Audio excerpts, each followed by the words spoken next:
This is the Final Word Cricket Podcast, Season 18, Episode 32. I'm Adam Collins. I'm at the Kia Oval in South London. Don't need to call it the Kia Oval. I'm not on commentary right now, but It is hardwired into my brain to call it that.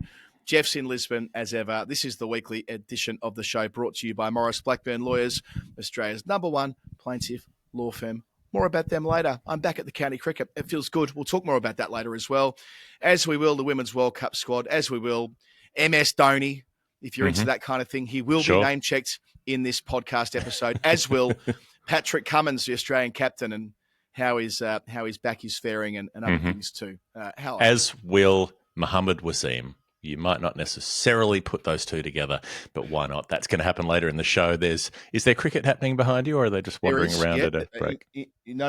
202 for 7, Warwickshire are in reply to Surrey's 242. Michael Booth was just dismissed. I'm not sure how. I just heard the roar. I looked at the scoreboard and saw that he was out. Gus Atkinson bowled a ball earlier this morning that made me immediately pop it up on social media and say Ashes. It was very, the kind of ball that will get test batters out regularly. That's interesting. And I'll talk a bit more about Tom Laws maybe when we touch on county cricket later in the year. But it's more a white ball week in county land, both in men's and women's. But that's okay. That's all in the second half of the program. Every episode between now and the middle of January will be an Ashes episode in one way or another. We cannot escape it. It's like a giant squid whose tentacles are reaching up out of the sea. I should say before we go on with the show, if you want to get the version of the feed without the programmatic ads, the auto ads in it, go to patreon.com/thefinalword. We're trying to get to 974 people on there. We want to beat Bradman's record for runs in a series. So help us do that as we lead up to the Ashes. If you've been enjoying the show, get involved. Yes, and I'm sending voice notes to everyone at the moment who's a patron. So if you want to hear more of me, if there's not enough, if you haven't had enough, you're going to get a personalised voice note from me. If that's attractive, jump on board. I should really say, Jeff, because the Ashes are coming up. I'm busy. I've got a lot going on. I'm yet to sign a principal partner for the Ashes. If you want that to be you, and why wouldn't you? It's going to be our biggest downloaded series by a fucking mile.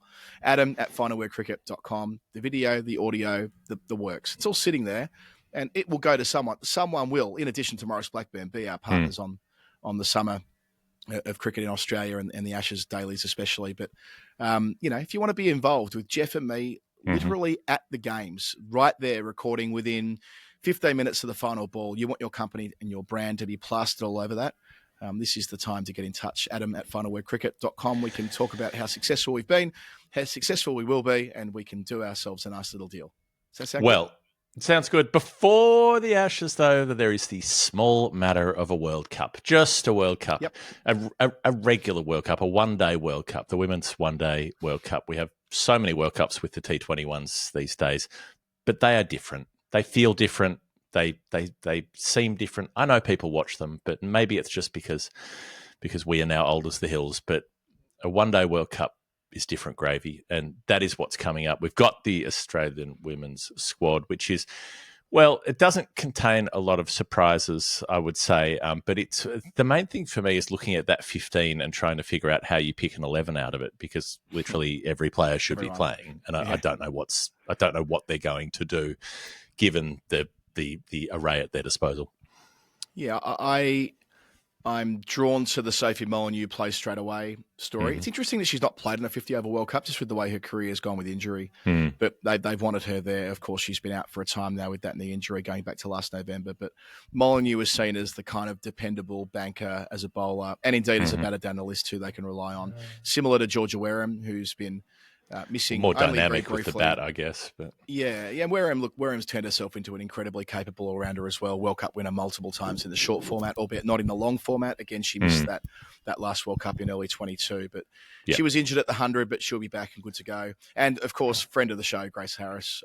Thrilled to see that she's won the last batting spot. Not sure whether she plays. Last time around, she joked when we interviewed her that she was the glorified Uber driver at the last World Cup when she was called up as I think a replacement player from memory, where she was just, there for the vibes. I think she might be there for more than the vibes this time, because Grace Harris's career has gone from strength to strength in the last couple of years.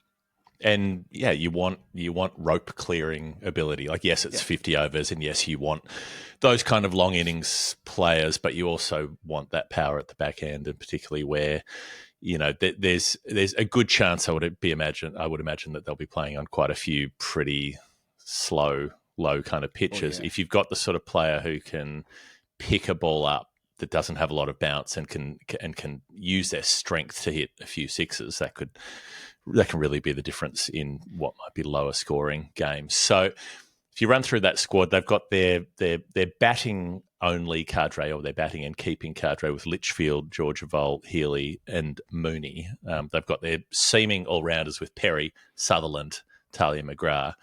They've got their specialist quicks with Darcy Brown, Megan Shute, Kim Garth. And then the bowling all-rounder squad is just absurd. Ashley Gardner, Grace Harris, Alana King, Molyneux, Wareham. So, I mean, Molyneux not so much a six-hitter, more a four-hitter, but the other four in that group are all rope clearers. They're all outstanding spinners. And so, I mean, I imagine they'll go spin heavy and pace light, and probably two or maybe only one of those more or less specialist quicks, a Brown, Shute, Garth will be playing, but particularly with the seam all-rounders, Perry, Sutherland, McGrath can all bowl seam up if need be. But it's just going to be really interesting to see how they balance that out, whether they're playing all of those spin options, because they're all hitting options as well as spin options. Yeah, I was going to say exactly that. I think they all play. And you end up with like one seamer and a couple of very, very unlucky seamers missing out, and they patch it around the spinning all-rounders. Because in Gardner and Harris, you've got just raw muscle, don't you? They're better players than just that alone, by the way. I'm not saying they're just, brawning it over the rope, but what they can do on those slower pitches that sometimes require showing a lot of bottom hand is they can show a lot of bottom hand, and we've seen that in their performances in domestic cricket as well. So, and then Alana King picks herself. Sophie Molyneux, I don't think they're picking her in the squad unless she's playing. No. And then Wareham, similarly, has got the ability to be a game changer as a wrist spinner or smacking it. So I think they're all in there, and they build around that group. And this is where this Australian team have been so strong. We jokingly compared it to a juniors team sometimes, where like 9 bowlers will turn out. But fundamentally, that is a profound strength of this Australian team, and that's why they will go into a World Cup anywhere it's played as the favourite, rightly so. It would be, most World Cups that we cover, there are 3 or 4 teams that can win, and you frame it as you will. In women's cricket, it's almost the reverse of that. There's one team head and shoulders above, and if they don't win, that's what the surprise would be. That's the dog, the man bites dog versus the dog bites man, to use that hackneyed journalism cliche. So, right. Yeah, that's what I'm looking for. Can someone put a dent in Australia early on?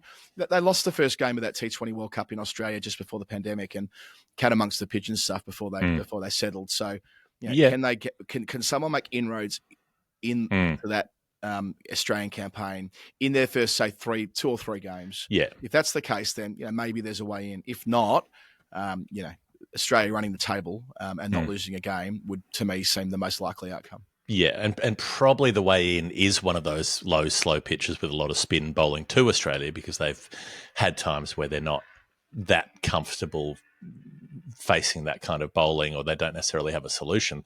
The thing about them is, we saw this when they toured Bangladesh and they were playing on some really rough wickets. They can get restricted to a pretty low score, but it doesn't matter, because they'll turn around and do the same thing and worse to other teams with the bowling that they've got. So, yeah, I'm still trying to figure out how that works. If you've got those 5 spin all-rounders playing, and then you go, well, Healy is skippering, Beth Mooney's the most important player probably of the last few years, so they're definitely playing. Perry's the all-timer in one-day cricket, so she's playing. Annabelle Sutherland's hugely important in her ability to bat long, so she's playing. So that gets you to 9, which means you've then got 2 more picks who can play out of Litchfield, Vole, McGrath, Brown, Shute, Garth. I mean, it's a pretty stiff bench. And they've and they've also got a gentle start. New Zealand, I knew New Zealand won the T20 World Cup last year. Let's not completely write them off, but for whatever reason, that psychological issue New Zealand have with Australia in the last decade. Then Sri Lanka and Pakistan, who with full respect to the progress that Sri Lanka have made, it's been, Sri Lanka will upset teams in this tournament. in these conditions, I've got no doubt in the world, but I don't think Australia will be one of them. And then Pakistan, where there is clearly a gulf between the teams. So it'll be a time for Australia to, provided they get over the line against New Zealand in game one, they, all things being equal, would be sort of 3-0 and well positioned to navigate through the group stage. It's all one group. Everyone plays everyone. 8 teams, 7 group games, and into the elimination stage. A bit of news. There are a couple of good news bits that have come through this week. A couple of things that will make us feel cheerful.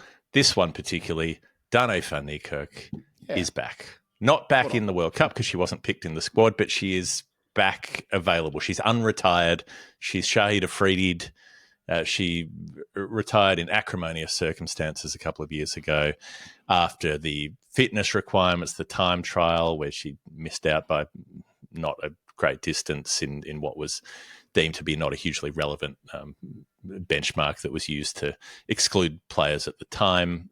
She wasn't happy with how things had played out and decided to bin off playing for South Africa, but she's had a couple of years out of the team. She's had time to take a few deep breaths. I mean, she's only 32 years old. She was such a good player before that retirement that it's heartening that she's decided to come back to the international side, and presumably that her relationship with Marizanne Kapp might have had some influence on that in terms of like watching her partner play and not being able to just disappear from the game entirely. She won't have been able to forget about the international team because it still will have been such a present part of her life.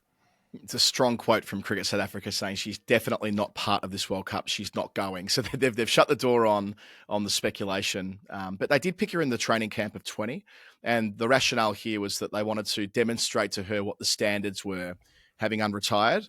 This is the benchmark for her. And I think that's quite reasonable. That they're not parachuting her in now that she's unretired. They're not saying that the standard they set for her 2 years ago is somehow null and void. They're saying that this is what's next. If you want to play for South Africa again, here are the expectations. And now 2 years on, that's the task for Dane. And I spent a fair bit of time with her straight after that retirement decision. And, she felt it clearly. A lot of people around South African cricket, there were divisions in how not only her retirement was seen, but in the way that dressing room was set up. But it's a pretty positive sign that a team that we've paid a lot of attention to over the years, South Africa's women, have got Van Niekerk back in the frame, even if it won't help them in the short term in India at the World Cup. I think it's reasonable, for them to say, well, we've got players over the past couple of years who've been building towards this as their tournament, and so those are the players who'll have the right to go to it. But get her into the camp to see where she's at, to see how her skills of whether they're coming good after that time out, and to gradually reunite the two, and she can start to build towards other tournaments. I mean, those T20 World Cups come around so often these days that there'll be other opportunities to go for it in future. So South Africa will go to Pakistan to play 3 one-dayers in Lahore, starting about a week from now. So she won't be part of that, but she will be potentially part of the future after this World Cup. Meanwhile, for India, Yastika Bhatia is out, injured her knee at the training camp, which must be deeply frustrating. Just getting ready for that World Cup, and now she'll miss the whole thing. But that still didn't mean there was a road back for Shafali Verma, talking of players who are missing out on the World Cup. So they picked Uma Chetri, who's an uncapped in ODIs, uncapped 23-year-old, gets the spot, which really emphasises where Shafali is in the pecking order. And also, I would suggest that the way that Yastika Bhatia plays could not be further away from the way that Shafali Verma plays. She's a far more elegant, traditional accumulator of a player, and a classy one at that. So I don't know much of Uma Chetri. I can't profess to know much of her career other than scorecards, but that might be the reason for that. And that's a big out, Yastika, over the last war. I reckon I saw a debut about 5 years ago now. Yeah, about it was on the Gold Coast, pandemic-y, sort of pandemic-y was around the time she debuted, I reckon, from memory. Anyway, she's been a presence in that Indian top order, and a really classy one at that. So that's a big out for them at a home World Cup. And, well, slightly different vibes greeting this. You know who else is unretired? N Srinivasan, He's back, baby. He's going to be the new chair of the Chennai Super Kings at the sprightly age of 80. He's looked at the USA. He said, if that guy can do it, I can do it. Don't call it a comeback. I've been here for years. Srinivasan, architect of the big three, the fellow who had to sit some time out due because of the spot fixing scandal at CSK after he set up that franchise back at the beginning of the IPL. Was it his son-in-law who was putting bets on the team while also being the team manager? Lots of good stuff, lots of good stories. So great to see that adversity over adversity is triumphed. A young go-getter, an up-and-comer, hasn't been derailed, hasn't stumbled too much on the hurdles that he's faced. He's been able to get back up and clear those hurdles. He's rocky up the steps of the town hall. If this doesn't inspire you, what will? Against all odds, Srini, he's back. Too big to fail, like one of the investment banks during the GFC. No one could shut down Srinivasan. Had we been making this podcast in the early 2010s, he would have been like the definition of the villain to us, I reckon, given the way that things played out around a big three, the inaugural chairman of the ICC, which followed his time as the president of the BCCI back in 2011 through to 2014, when those transitions went from one to the next, which of course is repeated to a certain extent with the way in which Jay Shah has now become the boss at ICC land, having done not the same role as Srinivasan had at the BCCI, but still a role of seniority. And those links back to CSK at the start that you referred to there, what happened in 2013, of course, around spot fixing and the 2-year ban that CSK had, and him being clearly linked brand-wise to those events, and eventually moved on from the ICC in 2015 due to suggestions of an old-fashioned conflict of interest, if I recall correctly. So the most interesting who could look at that situation and see a conflict of interest? But the most interesting cricket thing here, though, is that right. So chairing CSK, what does it mean in practice? MS Dhoni, who will be 45 years old at the start of the next IPL, he's been in regular contact. Was the quote in one news story with Dhoni, and Dhoni will play on. Make no mistake. Never fear. Dhoni will be there in the yellow or the gold. I don't know how they brand it at CSK next year. And he will, I have no doubt, play to the age of 50. We've spoken a lot on our history spin-off show, Storytime, around spinners playing to the age of 50 and about how from time to time you see a professional cricketer get to the age of 50. Mm-hmm. The next one in the chain, the next one who's going to do it is going to be Dhoni. 5 years from now, he'll still be doing the Willie won't hear about retirement, and every year he'll come out of retirement or he won't retire just in time to represent CSK. I'm all in for this. Dhoni forever. It's embarrassing by this point, isn't it? I mean, I'm just skimming his last IPL. Oh, he made 16, 17, 12, 11, 6, 4, 26, 1, 27. Those are his last few hits. I mean, yeah, okay, he can still hit the ball a bit, but he's not. It's not real. It's like the they story. don't need him. You got to lean into the story here, Jeff. You got to suspend reality. I like the story if a player is still good enough, right? Like I want a 45-year-old player to be out there if they. But neither of us watch the IPL, right? It's just storylines, right? It's just threads. This is just a nice little storyline to pull out next year. That's all I see this as. I see it through the very crude prism of this will be interesting. Lots of people will be interested by it. Mm-hmm. We will talk about it every single week on the podcast next year, and the world will keep on turning. But I guess he's keeping, I suppose he still will be doing that job next year. But like at some point, don't you need an actual wicket keeper? Like, don't you need an actual player who can really excel at that level rather than one who can just kind of remember how to do it? I don't know. I know it's all for show, but there are 11 spots in the team, right? And you want to win. Like I would have thought fundamentally you want to win the IPL as well as sell a bunch of shirts. So if you're playing with 10 and a quarter players, is that not an inherent structural disadvantage? Have you not baked in a problem for yourself? Probably. Look, he can still hit 20 off 10 balls now and then, but the incidences are growing fewer, I feel. Yep. Dhoni can still hit dingers. That's probably the most important Once thing. Once in a while. Hey, the other move from an Indian but like great you could wheel out Yuvraj Singh and he could probably hit the odd six, but it doesn't mean you should pick him in your team.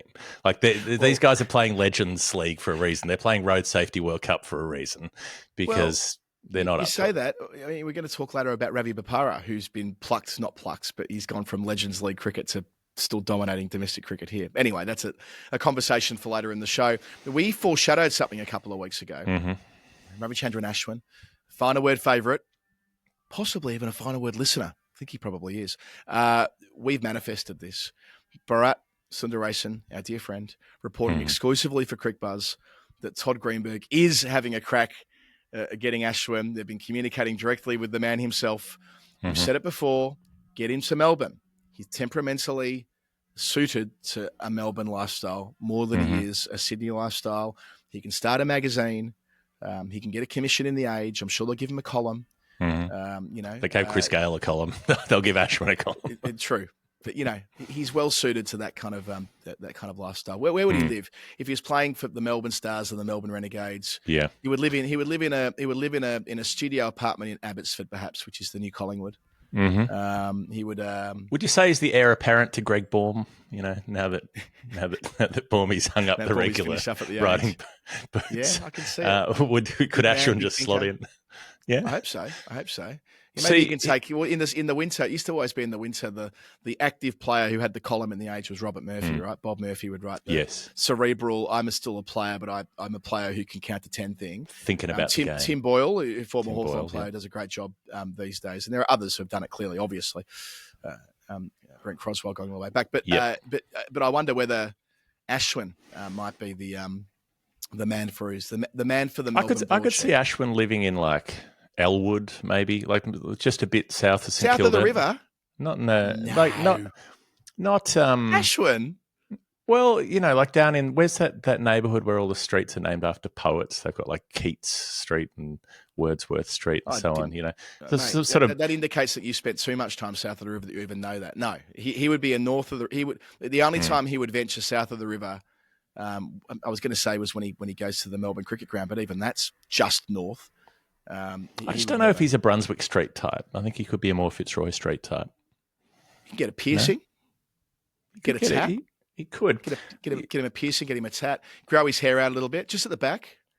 But would you see? Do you picture him at the Black Cat or do you picture him at the Band Room at the Prince of Wales? There's Oh, that is the one. That's like a little. The Prince of Wales is like a little haven in the south, which is really feeling like the north of the river. Yeah.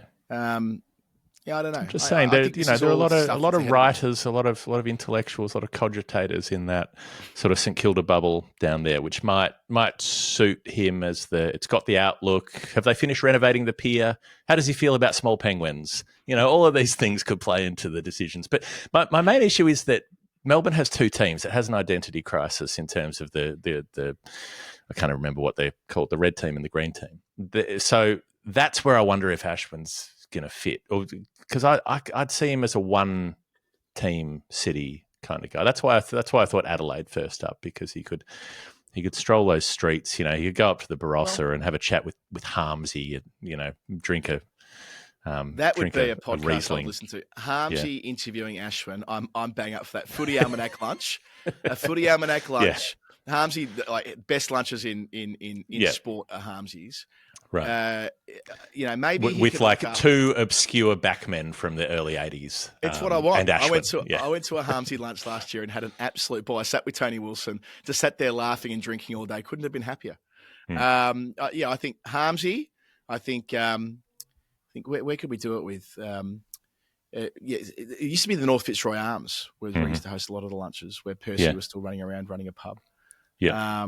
But I don't know where he's in the Barossa, as you say these days. But Adelaide would work. They liberalised all the laneway laws there, didn't they? They kind of copied Melbourne in a nice way. And of course, we've got some good cafes. Ashwin could have his poached eggs and dukkha, and he could pop down to Udaberry in the evening. Udaberry, Peel Street, and the other one that runs adjacent to it, which are both off Lee Street. Behind Lee Street. You've got it. Lee Street's where Udaberry is, isn't it? And that one that Norcross loves, maybe Mays, which is on Peel, I think. I'm looking forward to the Adelaide test, Jeff, because it's a day test.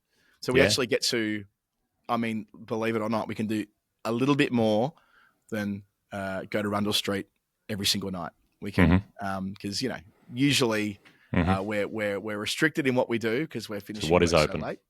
Yep. What is open, but this time around we can live a little. This time around, we won't have to play the John Farnham Rundle Mole song every night as we leave the ground because that's the only place that we can go to. Well, no, right. Rundle Street further down. I'm having a mental block. The pub in Adelaide that we go to every night, as Pete Moore often describes the best pub in Australia. Exeter. Because, we're finishing work at 11 o'clock, the Exeter or nothing. Whereas this year, day test. I'm up for it. It's going to be fun. It'll still be the Exeter eventually. Probably, eventually, at some point. Don't get me wrong. Should we have the break now? Then we'll talk about some of the England stuff. Okay. It all kind of links together. Why don't we do that? Let's go early. Let's go early. Let's take a break. Let's remind you that the show's principal partner is Maurice Blackburn Lawyers through seasons 18 and 19. All the work they do on superannuation insurance. We're going to be doing lots of stuff with Maurice Blackburn at grounds around Australia, at the test matches as they tick over, which will be terrific. We're even going to go to their Christmas party, which I'm extremely excited about. I've attended quite a few Maurice Blackburn Christmas dues across my years as an adult, and this will be another this year. But we're mostly in it to talk about superannuation insurance. And I just wanted to note that we're going to be doing an app that's dedicated to super insurance a weekly, possibly next week, where we're going to get one of their lawyers on. We've told the stories of their lawyers. We're going to get one of their lawyers on to tell the story in their own words. So just wanted to flag that up, that will be what we're doing, hopefully next week on the weekly show in segment 3. And we're proud to do that because, as we've said on the show throughout the series, we're proud to be in association with a firm that does much of their work on a no-win, no-fee basis on behalf of hard-working Australian people, not least when it comes to superannuation insurance, where they've been able to work with clients and lodge claims that I don't know whether they didn't even know they existed or whether they've been impaired by physical issues or mental issues, which have made it very difficult for them to keep their life on track, and super insurance has played a massive role in that. So learn more by Googling it and Googling Maurice Blackburn, and can't wait to have them side by side with us throughout the course of the Aussie summer. Look them up and look us up because we'll be back in just a moment. This is the final word. It's season 18. It's episode 32 this season. It's also brought to you by New Brew, the think drink, the people who are out there trying to help people sharpen their brains up, get their cerebellum working in optimum order. So if you popped the hood open and if your brain mechanic put their head in there, they'd say, that sounds good. That sounds like it's running smoothly. They've got the mix pack that they brought out at Wormsley, where they've got all the different flavors in the one pack so that you can try things out, see what works for you. You can also go and look at the website because there's the Advantage range that does the default sort of tune your brain up stuff. But then there are others. There are a range of different offerings that have different aims, different points, different goals, and you might have different things that you want to get out of a supplement. So go to the website. That is the smartest way to do it. The links are all in the show notes, and see what might work for you at New Brew, whether it's the Advantage range or one of the other offerings that they have. Check out New Brew, noobru.com/TFW. I still keep drinking it, Jeff, for every time I'm about to bowl. I've now got a dependency emotionally on drinking a bottle of New Brew before we like Neil McKenzie taping his bat to the ceiling. It doesn't take long for traditions and habits to form with my brain, but New Brew is part of it. And, it worked okay on Sunday. It worked out okay. There were wickets on Sunday. And I need to keep taking them. I've got 16 more to reach the summit, so I'm going to keep drinking New Brew until they're all taken, until the season is done. You're at 84. 7 games to go. So I'm worried I'm going to get washed out on Sunday. I'm worried about Sunday. The forecast is dreadful. But in theory, 2 and a bit a game, it might happen. But New Brew will be with me for it. It's been with me for probably the vast majority of them so far. I'm not going to stop now. I'm going to keep taping my pads to the roof. See where we fare. The England-South Africa men's one-day series, England got absolutely annihilated in the first one, bowled out for bugger all in no time whatsoever, and then it was run down in no time at all. Markram nearly made 100 in a very small chase. They had a close result at Lords after that, and then England, having lost the series, won the game that couldn't help them win the series towards the end. But maybe more importantly for England than the result is, huzzah, pop the streamers, Jacob Bethell has a professional century in cricket, the upcoming T20 captain-to-be of England. Yeah, I think, that. Bit out of this series. One is that England were caught on the hop in that first one-day. Not surprisingly, we sort of talked about this last week about how knackered a lot of their cricketers might be. So I wasn't entirely surprised to see Ben Duckett say during the week, I'm not going to play the T20s. I'm rooted. Jamie Smith's done a similar thing.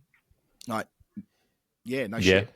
Logical. Of course you're going to, logical, but they probably could have done with not having played for the entire of the month of August. But this kind of come up over the weekend where Richard Thompson was talking on Sky in the innings break of the third one-day about the need for them to have their top-line talent playing in the 100. I understand that commercial reality. It's a conversation that we have each year around the Australian Test players and their availability for the Big Bash. It's an unresolvable conflict because a lot of the time it's probably in the players' explicit self-interest to not be playing immediately after Big Test series, but it's straight after the Test series where there's the moneymaker, BBL, 100, right? So I don't know how they, over time, resolve this. Thompson was saying in that interview with Athers that it's going to be a challenge for one more year and then they'll be able to tidy it up a little bit. He also said that they're not going to change the format until the end of the TV deal, which runs to the end of 26. So we're going to continue to have a 100-ball tournament because Sky have paid for a 100-ball tournament. He said that they're the primary rights holder. So it might even be 28 even. I might have that slightly wrong. It might be 2028 that it would remain a 100-ball tournament for. I don't know whether the new owners have got a strong view on that or otherwise. But this became a bit of a subplot of the series is that these England frontliners who have been playing so much cricket and batting a lot have had to shift gears a number of times, have rocked up for this series and a bit underdone or a bit overdone, as it were. It didn't preclude Joe Root from making runs on Sunday. And Jacob Bethell, who's at the opposite end of the spectrum, he's worn a bib a lot this summer, not played a lot of cricket, who came out and made that important 100 in Southampton. And more important than that, do yourself a favour and watch Jofra Archer's, every ball of Jofra Archer's spell was cut up on the ECB socials. That's good stuff. McCullum was purring in a meeting yesterday about this, saying, words to the effect of buckle up, he's here. His timing might be perfect. I remember watching Jofra Archer play a one-day international out here behind me at the Oval just before the 2019 World Cup. Jeff, he played a few games against Pakistan, but I think it was the first one. And it just looks like, holy dooly, this guy is absolutely bang up for this. It might be that, it's not been the perfect journey to this stage, do not get me wrong, but with the way that Archer's been injured, out of the game, been carefully built up and so on through white ball cricket, it might be that he is at perfect fitness in time for Perth, and wouldn't that be an absolute joy seeing him do, as he did a little bit in that Test series against India, but calling back to what he was able to do as a younger man in 2019. There's a lot of water to go under the bridge, but if you watch that spell from Sunday, that felt like Archer from 2019, and that's got to be a great thing for this upcoming series. I hope so. And you get those people who watch him now and then where he comes back for a game here or there and bowls a spell that isn't that impressive, and they go, oh, well, what's all the fuss about? This guy's no good. But when you see him click, it is something else. There is that, I don't know, there's that other level that he hits that's just when you see players who are operating levels above what you can normally expect, and there's something of that kind of feel of magic with Archer when he's really running. But yeah, I just have that fear, Adam, that there are a few months to go, and I just have that fear that we're going to get that headline or that press release that, oh, he's done this or he's done that, something's twinged, something's pinged, something's gone. I want it to happen so much that I'm in a constant state of anxiety about it not happening. We probably will always live with that fear that there'll be that press release for Archer. I think that's just the way his career will be from this point forward, that every series is something that we enjoy and savour and hope that it's a sign of things to come. But like it is with Mark Wood, right? Mark Wood plays a series or two, then breaks down, and then you go through the rehab process and you enjoy him when he's fit. So Wood, who he mentioned, is going to play some championship cricket next few weeks, next 2 weeks, I think it is, and then be preparing that way. Well, Archer will be playing these 50-over internationals and a bit of cotton wool for him and get him ready for Perth. The other interesting point or news point out of this was Sonny Baker debut didn't go well. In fact, it went very poorly. Had 76 runs taken from 7 overs, 54 of them from the first 3 after getting a first baller in that first one-day international at Leeds. Gee, I wish casual England fans weren't allowed to watch sometimes. Like, these guys that watch like 5 minutes of cricket, and there's so much like, what a disgrace, he was picked, never should play again. Who is this joker? Like, he's clearly had he's clearly had a very, very bad day. He's capitulated. And that happens. He was still bowling quickly. He didn't sort of try and nurse the ball down there. We've seen instances of players on debut not being able to kind of hit the proverbial cut strip and bowl a lot of sundries. That wasn't what was happening. He was just bowling to a bloke in extraordinary nick in Hayden Markram, who made a decision to take on the debutant, as you often see at top flight cricket, take on the new guy. They got on top of him and they played him with complete command and control, and they broke him in that series. He'll be back because, young bowlers don't get written off after one performance. That's not how this game works. Liam Dawson copped an absolute pounding in his first international match back in 2017. That seldom gets brought up these days. It happens from time to time. Don't write off a kid. Just pop Sonny Baker into a search bar and watch some of the balls that he's bowled over the last 3 or 4 years, all the way through from playing for Somerset Seconds, County Championship, 50-over cricket, Blast cricket, 100 cricket as recently as a couple of weeks ago. This guy's got game. And look, it might in the short term be a setback as far as what we were saying around the Ashes. It might be they want to give him more of an opportunity to prepare for the next level. But I absolutely hated some of the vitriol directed towards him in saying that it's a disgrace that he was playing and that kind of thing from the usual suspects who dip in and out of cricket sort of 2 or 3 times a year. I think you can ignore that kind of thing. It was grim though. It felt, I don't know, the humiliation of, you could feel the humiliation that he would have been feeling, and looking at. So I mean, Harry Brook brought him back across 3 different spells, but you could see that Harry Brook was trying to do a Ben Stokes. He was looking at he's like, what would Stokes do? Stokes would back him. But I thought the big mistake I thought was that he bowled those 3 or 4 overs up top where he should have come off after the second. He gets belted for about 20 in his second over. That's when he should have been taken off. And, given a spell, go out, go stand on the boundary, calm down, do some deep breathing, get yourself settled. Hopefully we get Hayden Markram out in the meantime, and then you can come back to bowl. So that Brook mishandled it by giving him the extra overs early. I didn't think it was a problem bringing him back for the subsequent spells later, because Brook said after the game, I was just trying to get him a wicket. And I think that is, like, when you know that they're chasing a small target, South Africa, and you know that they'll get it soon, so you bring him on before the end to see if you can pick one up to feel better. That makes sense, but the length of the spell first up when he was being destroyed was the big error.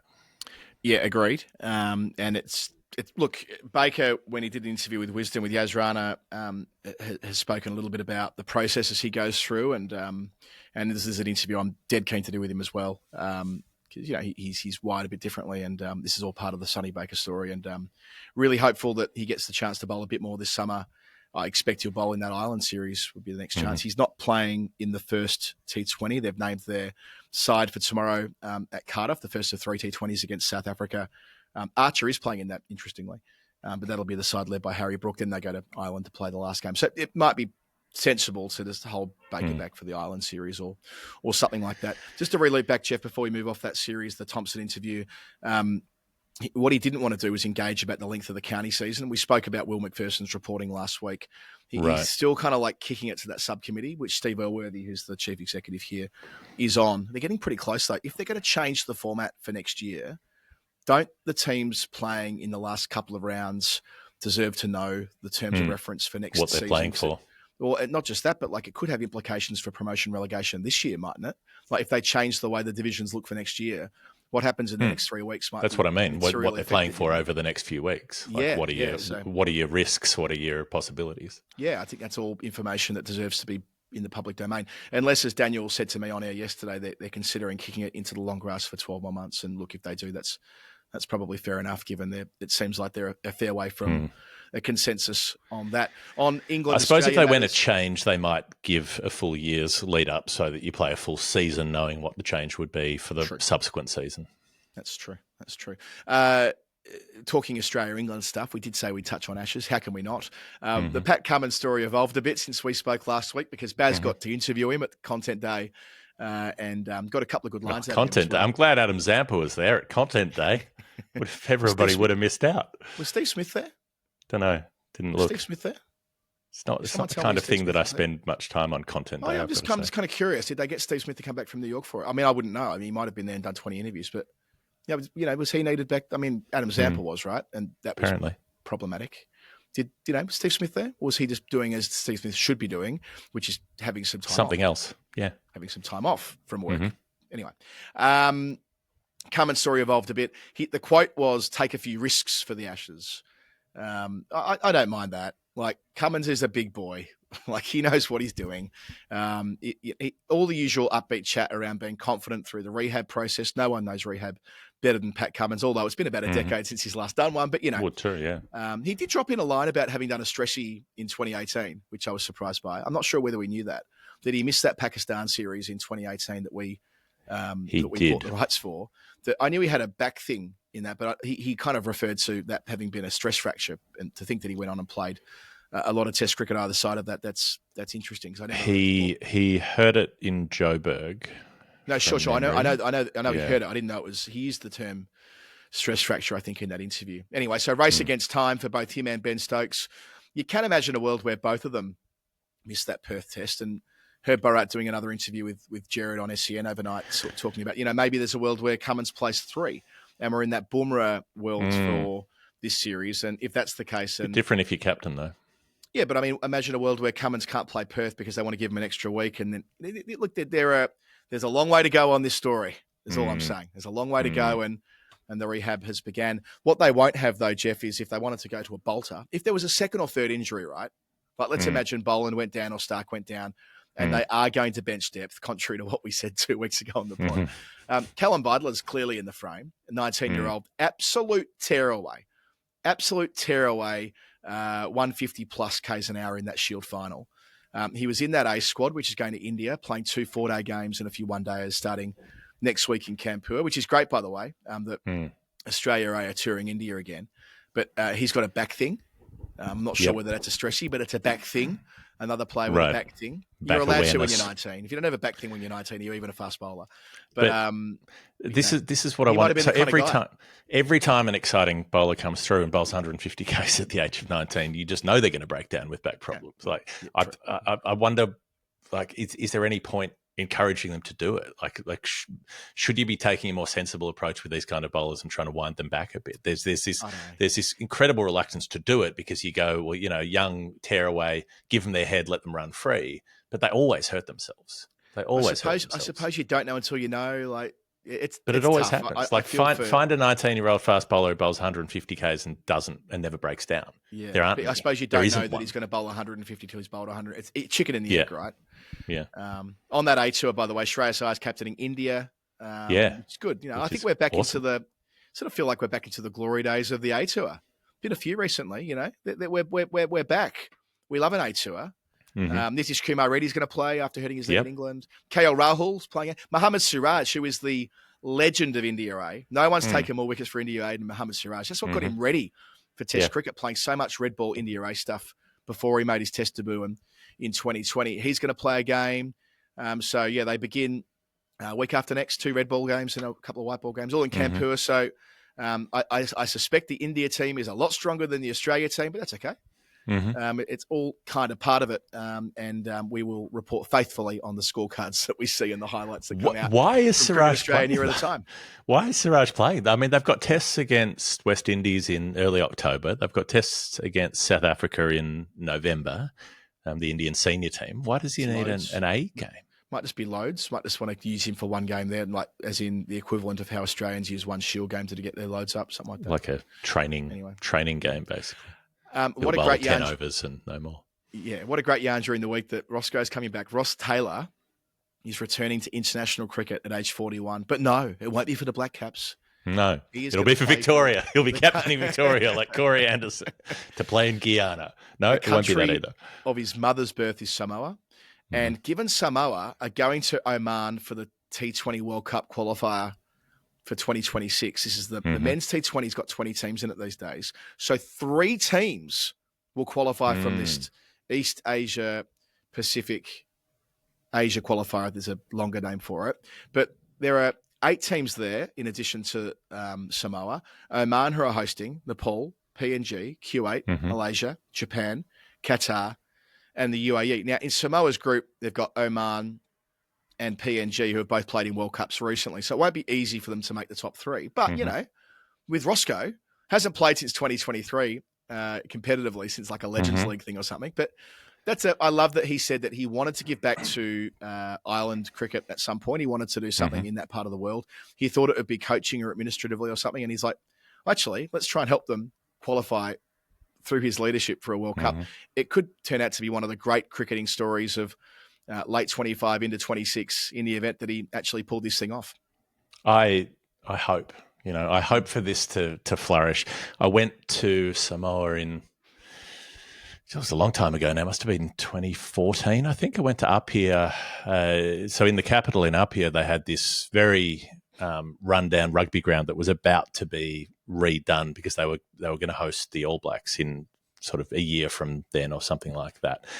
And it was one of those Chinese Belt and Road initiatives where they're going into all the Pacific nations and building a bunch of infrastructure for them, or as they've done in the Caribbean, as we saw in Grenada as well, with that stadium that was built with Chinese funding and engineers and manufacture. So they were due to fix this ground up, but it was gorgeously derelict. I was taken around there by a guide who was a chief in one of the villages on the south coast who spent a week taking me around Samoa and showing me all these places. But that was one of the most fascinating places to take pictures, was this derelict, falling apart rugby ground. And there's also the local version of cricket they play that's called kilikiti, that's played with a kind of club, like a branch from one of the trees, like a palm branch kind of thing. So it's a curved, flexible club, and they play with this incredible sort of these balls made of rubber twine that are very, very hard, and they ping them down on concrete pitches and then in the middle of the village, and then belt this ball up over the houses, and anyone in the village can take a catch. It's like the old odds matches with like 22 on the field or something. So no matter who it is, you can be 3 houses over, and if you hear catch, you look up and someone will come back around with the ball and claim the take. There is like, it's alive. A version of the game is alive there in that form, and then their version in conventional cricket, if they were to become more competitive. It's a remarkable country, a really, really interesting place to visit, and I'd love to see a Samoan team, and particularly with Roscoe at the helm, why not, pushing their way up the rankings. And one of the great people in cricket as well. More power to them. Other up-and-comers are the UAE, Adam. They played their tri-series. They hosted it in Sharjah against Pakistan and Afghanistan. And yes, when as expected, Pakistan won the final heavily, although, that feels like quite an important result for Pakistan at the moment, given the way they've been free-falling. But there were some close-run things with the UAE. They played 4 games. 3 of them were decided by about 30 runs, which is, one good over in a T20 international. The 4th, they came within 4 runs of beating Afghanistan. They had 4 different half-centuries across their games. Mohammad Wasim made a bunch of runs, whose work we've enjoyed. And Asif Khan, he made 77 off 35 in one of their games. And then in the 4th game, the close one, he's 40 off 28 balls in the end. The last over, they needed 17 off it. He goes 4-6-2 to begin it. They need 5 to win.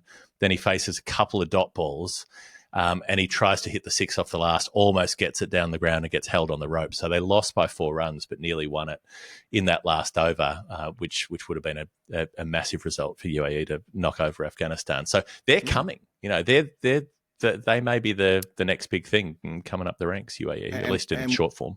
And women too, and this has been explained to me, that there's so much infrastructure now in the UAE. It's like an unintended consequence of all these World Cups being played there. There's just like fundamentally more access to facilities, and that's helped with not only participation from expats, but people who actually are of UAE. So it's a developing story, and I'm glad we're able to stay on top of it. Also, at the pointy end of the year is the Blast. Jeff, they had the quarterfinals last week. Now, I'm at the championship right here doing 4-day cricket. There's 3 rounds in 3 weeks to resolve who's going to win the thing. Warwickshire are in 4th spot playing Surrey, who are top by 9 points. Notts have got Worcestershire New Road and bowled them out cheaply yesterday. And then next week, Notts visit here at the Oval. So this is going to be big bickies next week. A lot going on. I won't do a full recap of the round as yet. I'll just note that yesterday, young Tom Laws bowled an unbelievably fast, accurate spell. There have been comparisons to a young Jimmy Anderson a couple of years ago when he was 20. At age 22 yesterday, he blew 3 pads off at 90 mile an hour. So I'm not saying he's going to be in the Ashes squad, but I He'll wouldn't have be a surprised back if he's stress in fracture in 5 minutes. Wouldn't be surprised if he's in the Lions squad, the mirroring squad they're bringing out, because he's the kind of player they are absolutely looking to for the future because he swings it at pace. And why wouldn't you? Another player who's trying to give themselves a route to Australia is Olly Stone, who's been, of course, away with injury for the majority of the season. He's been loaned to Middlesex for the last 3 games of the campaign, so he's playing this week at Lords. And, of course, I think everyone in cricket wishes Olly Stone well. He just deserves a decent run. I'm not saying that 3 games of championship cricket's enough to get him on the plane, although who knows. But we know that at his best, he's been a player that England want in the team. So we'll keep an eye on that. He's actually playing as construction starts at Lords on the Allen stand. They've began pulling down the old Allen stand, which is my favourite place at Lords to watch there in the corner. There's going to be a new stand put up over the next 2 years with more accessible seating and better facilities as part of that broader redevelopment with the tavern stand. So they're finishing the ground off there, but yeah, love the Allen. I spent some time there with an Akshi on the last day of England-India with my camera, and I kind of knew that would be the last time I'd be up in that corner of the ground. And it was a nice thing. But yeah, the Blast is where a lot of attention was last week. Some absolute belting games in those quarterfinals, 2 of them especially. Northants came out here. The Steelbacks, who are, a Division 2 county, but have won the Blast a couple of times, and they beat Surrey by 7 runs. It was a thrilling 14-over rain-reduced game, and it was defined by Ravi Bopara from the Legends League to the Blast quarterfinal, 105 not out from 46 balls. Ravi played in the second ever day of professional T20 cricket in 2003. The second day ever. Still going strong. He'll be there on finals day with Northants, who he's playing with at the moment. Hampshire Hawks, as they call these days, got the job done over Durham. The Lancashire Lightning defeated the Kent Spitfires. I love how they use their nicknames in the Blast. And there was a cracking game at the county ground at Taunton on Saturday night where Somerset got over the line against Birmingham thanks to 71 not out from 26 balls from Sean Dixon, who hit 19 runs in 5 balls in the last over to win the thing. So they got there with a ball to spare. Sean Dixon, who's been an absolute gun in that format for Somerset, against the Birmingham Bears, who are Warwickshire's T20 side, using that city name. So that's where it all landed. But Jeff, the Ravi Bopara story, how can you not love him? He did a beautiful interview with Phil Walker in the most recent Wisdom Cricket Monthly, which has been reproduced by The Guardian. I highly recommend it. Ravi just been quite free and loose and open about his journey in the game, how much he still loves it, how he wants to coach England one day, which is a great line in there too. And that line he gave to Sky when he won the game the other night. You'll have to stop playing first. He can't coach England till you. Can't keep being so on that'll be another 15 games. Years away. He said this line to Sky when he won the Dhoni. game the other night, saying, as man of the match, he goes, I didn't really care about it. I didn't really feel it today. I didn't really feel like, and he goes, and that's when I knew I was going to score runs. He goes, these days I know I'm going to make runs when I don't really feel it. He just kind of knows his game that well. So he was in something of a serene, calm, absolutely pounding a very high-class Surrey attack with a whole bunch of England players in that quarterfinal team. So Blast finals day, semi-final 1, Lancashire Somerset, semi-final 2, Northants led by Ravi against Hampshire. And that's all at Edgbaston on Saturday, Jeff. And on the Sunday, we have the women's domestic 50-over final as well. This is Tier 2. So this is the Tier 1 comp has still got 2 rounds to go. Then they have their final on the 21st of the month at Southampton. Presently, Hampshire on top, Notts brackets the Blazers second. Lancashire, Surrey and Durham are all grouped together. And Surrey play Durham in the final round, so that could decide who makes that final spot in the top 4. But Tier 2, they've already wrapped up their group games. And good old Glamorgan have made it through. They beat Northants by 61 runs. And Yorkshire defeated Middlesex by 6 wickets. So it'll be at Worcester on Sunday in the Tier 2 final of the 50-over comp, Glamorgan taking on Yorkshire. Jeff. Business end of the season in English domestic cricket. Over that next couple of weeks, plenty will be happening there. We'll bring it all to you in recap on the final word, because that's one of the things we like to do with our weekly show. And then as we get towards the end of September, the seasons will change. It'll be a new season for us. And we'll start to look to cricket in the Southern Hemisphere for We Cannot Stop and We Will Not Stop. Indeed, it's a lovely moment here, Jeff, where I think lunch must have been taken a couple of minutes late because there are still some punters on the field. I'm going to do that tomorrow with an Akshi. So keep following our social media channels. I'm going to do a day in the life of being at Surrey commentating tomorrow. And we're going to go out in the field at lunch and hit a few balls and that type of thing. So it'll be nice. It's such a great thing they still do at county cricket that everyone just walks out and inspects the pitch at lunch. Yeah. It's just like, you wouldn't get that in any other sport, right? But you do in the championship. I've absolutely loved the last couple of days being back on the tools here. What does the groundsman think of that? Oh, no, you got to stand off the square, of course, with Lee, but you're still pretty close. You're within 3 or 4 meters of the pitch. And but I said to Daniel yesterday that, we do a lot of cricket in the jobs that we do and a lot of podcasting and a lot of writing or whatever, but there's something pretty special about doing the start and the end of the season here at Surrey, and love being at the business end of the county championship. So there'll be lots more on that in a title race that's really heating up, and the chance for Leicestershire or Glamorgan or a couple of other teams to make it into Division 1. However it looks next year, and that'll get a lot more attention on next week's show. This one's been brought to you by Maurice Blackburn Lawyers, Australia's #1 plaintiff law firm. We thank New Brew as well, newbrew.com/TFW. And Jeff, you and I will catch up in a couple of days for Storytime. How's that sound? Yes. And if you want to be part of Storytime, if you want to send in a number to send us after a story, patreon.com, patreon.com/the final word. Join up there, be part of it. Help us push towards 974. Let's be better than Bradman once and for all together as we head towards the Ashes. And you can get the ad-free feed there as well. That's it. That's all from us. We will see you when we next hit record. Till then. Ta-da.